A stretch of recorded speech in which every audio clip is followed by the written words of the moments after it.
Hello and welcome to the Long Island Weather Report. Well, we finally got the soaking we needed, and it's continuing. We got another batch of rain that is over us tonight, some light to moderate, and even some patches of heavy rain that are over the area. So we're still going to pick up some more rain, some more rainfall, which again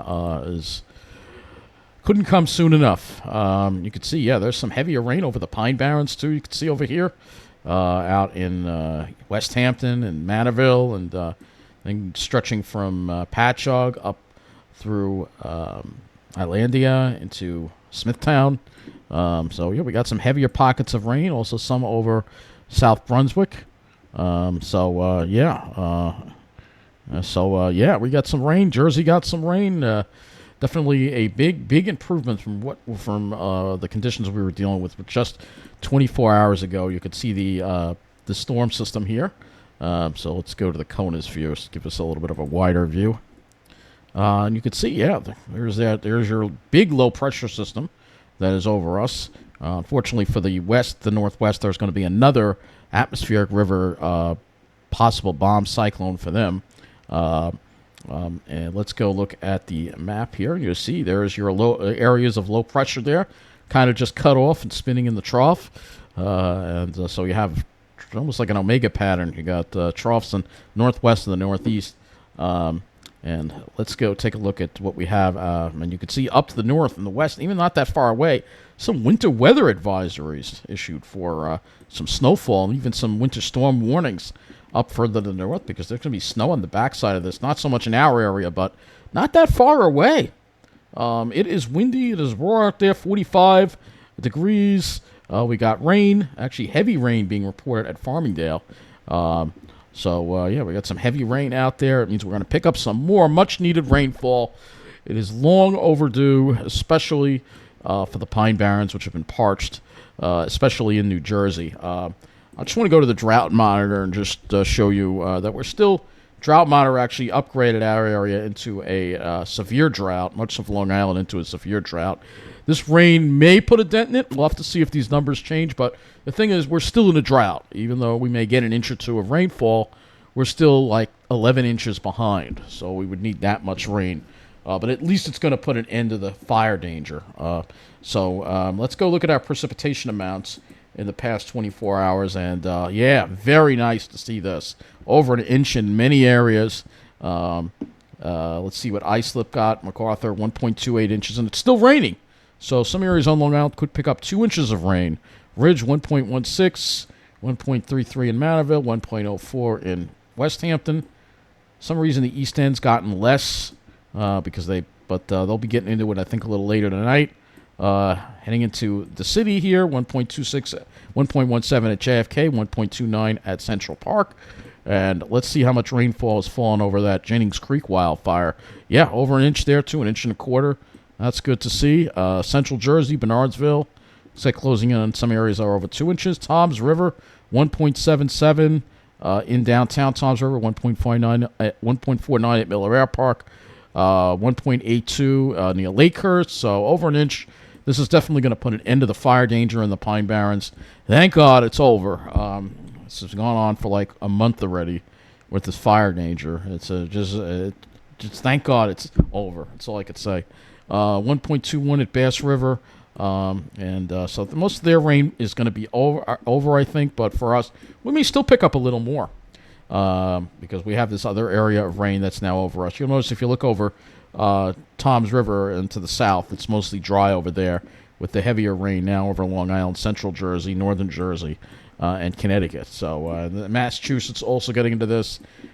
Great Barrington, also that wildfire there should be snuffed out by all this rain, fortunately. Very, very impressed. Let's look at the statistics for today. Oh, JFK record report. What's this? Record daily rainfall, oddly enough. 0.77 was a record. That's odd. Did not know that. But let's go look at the Islip climatological report for today. High 53, low of 48. 1.04 inches of when this was taken. So we'll be adding to that. So thank God we're getting that rain that we need. We're still 7 degrees above normal today.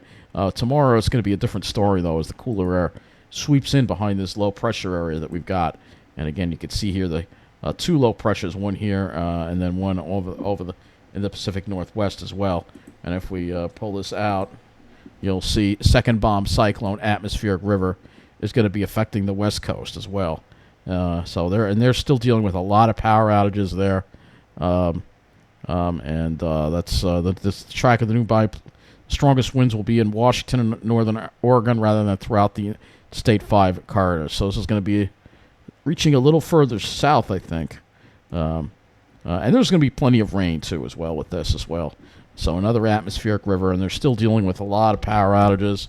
Let's see. Still 238,000 customers without power. The recovery, let's see which electric company is. Yeah, Puget Sound Energy is really, really bad. They're really just... A lot of people are not happy. I mean, they really barely restored anyone today. Their infrastructure is just absolutely pathetic. So I feel bad for those customers having to deal with that. Actually, they're so bad they make JCP&L look good, which is unbelievable. It really is. But we'll talk about that. I think I don't know. Maybe in another video. I don't really want to talk about it in this too much. So let's take a look at our low pressure area here on the GFS. Here's our low pressure area, and you can see it's going to kind of pivot back a little bit. It's like it's doing a loop-to-loop because it's caught in the upper level circulation. So we dry out, but then we're going to see some more light precipitation return tomorrow night. More on the lighter side, but it could mix with snow. And then that low finally pulls away by the weekend, but things are going to be very windy. So this weather update, I'm just going to be covering the next 24 hours, all right? And then tomorrow night we'll talk more about the weekend, I think. Usually I do it Thursday night, but we're not going to do that tonight, so because we got a storm to look at. So let's go look at the HRRR. And here's the storm. You see the rain's going to continue and even maybe have a little bit of snow mixing in over maybe Nassau County in the city. Not going to accumulate much to anything, but might see some flakes. This low is going to move back. A very unusual type of thing here. So tomorrow it's dry the early part of the day, and then as the low kind of spins right back around, we'll have some light precipitation, very light in the evening. It won't be as heavy as steady as tonight, though it is still showing that there might be a few heavier showers perhaps in the mix tomorrow night. And then, yeah, a couple of heavier showers maybe in the mix a little later on. We'll have to see if that materializes. And then this low kind of just sits over New England a little bit there and kind of you see for Saturday. But we're mainly talking about tomorrow here. So according to the HRRR, how much, and then we'll have to deal with the wind on Saturday, but how much additional precipitation will we see? This is from 01Z. So it's saying maybe another inch over Long Island, maybe even 2 inches. I don't know if I believe that, but definitely it's going to be a significant rainfall amount that's going to really help. It seems like Long Island is getting, once again, we're getting more rain than Jersey is. We can definitely see over 2 inches over Long Island when this is all said and done. Looking at your dew points and wind flow, and then we're going to go back to some of the other models here. So you can see that low. The winds are going to be pretty gusty. They're going to actually turn southwesterly tomorrow, but it's still dry air. It's just because of the way the low is moving. Well, I mean, it's not dry air, but I mean it's not the humidity, the tropical, the heavier moisture element is gone from this thing. So that's why I don't think there'll be any heavier precipitation tomorrow. And then you can see the winds kind of turn, and then on Saturday we'll talk again about Saturday tomorrow night, because Saturday is definitely going to be a wind advisory day. So temperatures, this is the other thing, they're going to drop tonight. So the colder air moves in, temperatures are going to drop possibly into the upper 30s, and then low 40s. Well, I think we're going to struggle to reach the low 40s tomorrow at this point. Warmest out east, cooler to the west, and where it's cooler, that's where you could see some snow mixed down. Though you notice the temperatures really are barely get below freezing. Which is why I think any snow is going to have a hard time accumulating unless you're in the mountains. If you're in the mountains, you're going to get some accumulation.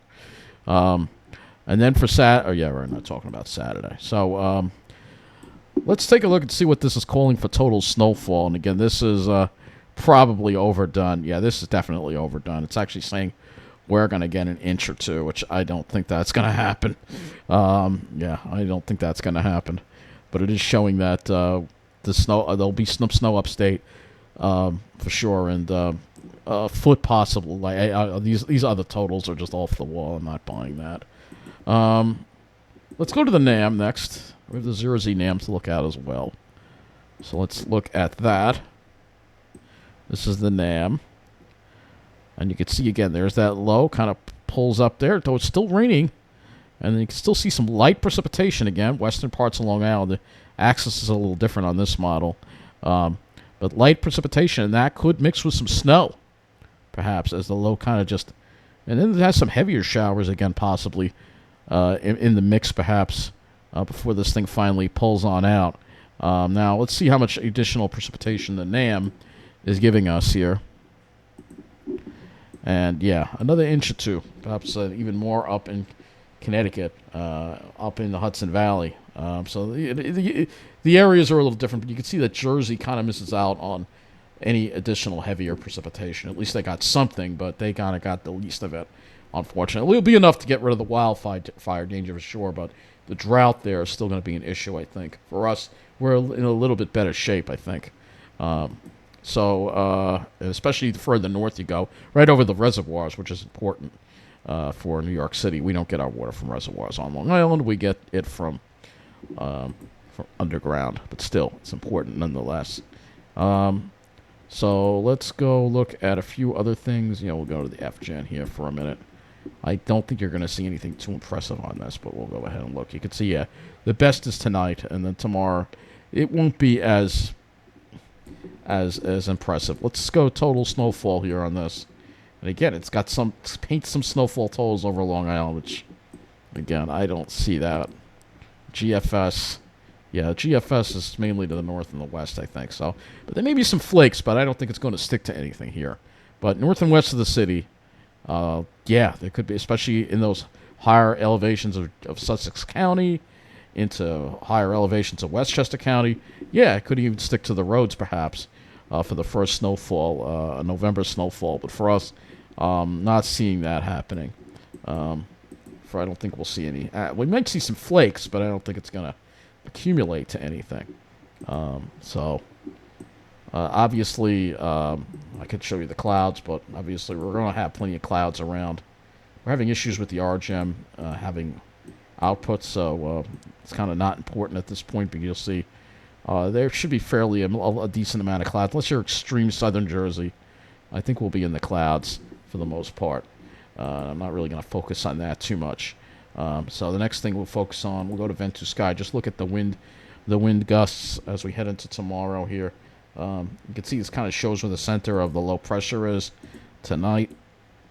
You can see, some wind gusts up to 34 miles an hour according to this. So it will be a little bit breezy out there. Probably not. I'm wondering if they could need a wind advisory out east, but is it showing a wind advisory? No, it is not. It is showing a gale warning, but not a wind advisory, unfortunately. But there will be some strong winds tomorrow morning. It looks like gusting up to 40, perhaps. And then throughout the day, we're going to have some pretty strong wind gusts as well, coming from the southwest. And then toward the evening, I think it dies off a little more. So, but during the early part of the day, we're going to have some strong winds, so it's going to be windy out there. Luckily, it won't be. Thank God we got everything wet down, so we're not going to have to worry about any more wildfires. The main issue is this wind could cause some power outages and just make things unpleasant outside, especially if you have precipitation falling at the same time. So let's. I feel like I'm leaving something out here with this whole thing. Oh yeah, so I do have a rainfall amounts list here on the National Weather Service website, and you'll see here that parts of Connecticut are 1.5 inches, Essex County 1.56 inches in New Jersey, Kings Park 1.3, Kings County, it's Brooklyn, I'm sorry, over an inch there. Most areas seeing over an inch, so this is all very good to see. Bating Hollow 1.66 inches. So we're going to look at more of these numbers tomorrow when this is all done. But again, we've got the rain that's still ongoing across our area tonight. That's going to continue for through at least the next 3 to 4 hours. So we could pick up, like I said, I would not be surprised, especially out east, an additional inch or two. So this could be a decent soaking, especially for Long Island into Connecticut and the Hudson Valley. definitely much needed. So anyway, that's going to wrap up this Long Island weather report. Have a good night.